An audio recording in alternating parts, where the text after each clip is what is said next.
माँ सरस्वती को नमन करता हूँ, मंच को नमन करता हूँ, उपस्थित प्रबुद्ध श्रोताओं को नमन करता हूँ और 4 पंक्तियों से आपको जोड़ने का प्रयास करता हूँ।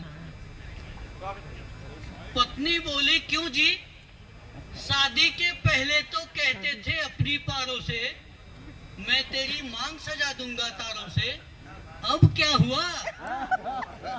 मैं बोला, मैं तो अब भी कहता हूँ मैं तेरी मांग सजा दूं तारों से, मैं तो अब भी कहता हूँ मैं तेरी मांग सजा दूं तारों से, पर भरोसा तो मिले बिजली के ठेकेदारों से। हर बार मेरी ख्वाहिश चली जाती है, हर बार मेरी ख्वाहिश चली जाती है, और जब भी तुझे तारों से सजाना चाहा, बिजली चली जाती है।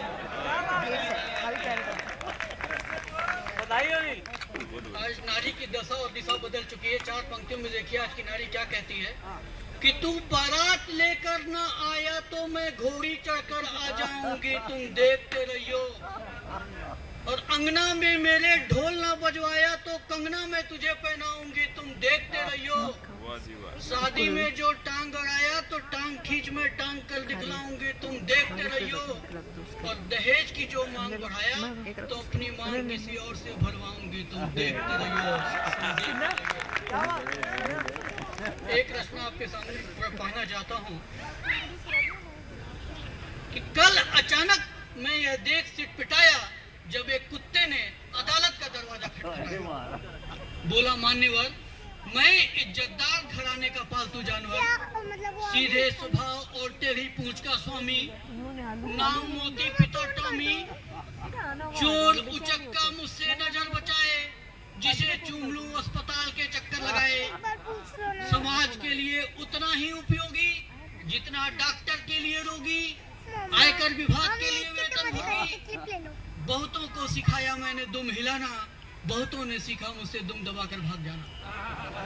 बहुतों को सिखाया मैंने दुम हिलाना, बहुतों ने सीखा मुझसे दुम दबाकर भाग जाना।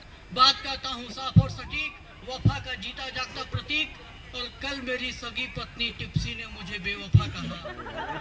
जज साहब मैं तो कहीं का ना रहा, जज साहब मैं तो कहीं का ना रहा, न घर का, न घाट का, न बाजार का, न हाट का।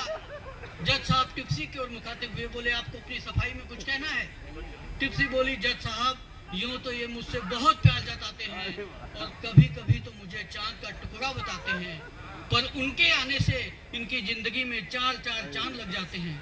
कहाँ चांद का टुकड़ा और कहाँ 4-4 चांद। उस हिसाब से मुझसे कई गुना प्यार उसका हुआ। फिर आप ही बताइए जज साहब, ये बेवफा हुआ या ना हुआ?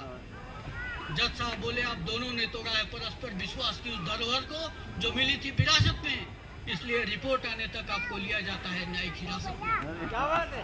जज साहब ने अपनी नजर ऊपर उठाई और अगले ही पल एक जांच समिति बैठाई।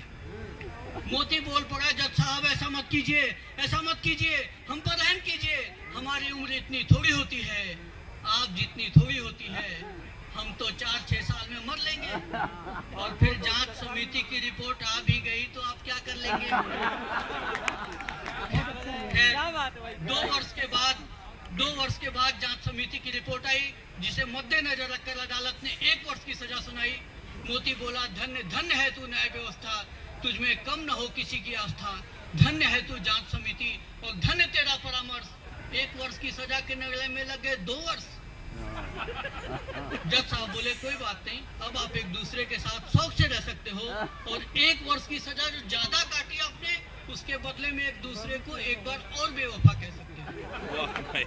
मोती सोचने लगा अपने धुन में और निकल पड़ा इसी उधेड़ बुन में कि बड़े मालिक के लिए तो ये सब आम बातें हैं, पर वो अदालत नहीं जाते हैं, शायद इसीलिए वो इज्जतदार हैं, मान्यवर हैं, और हम उस घराने के पालतू जानवर हैं।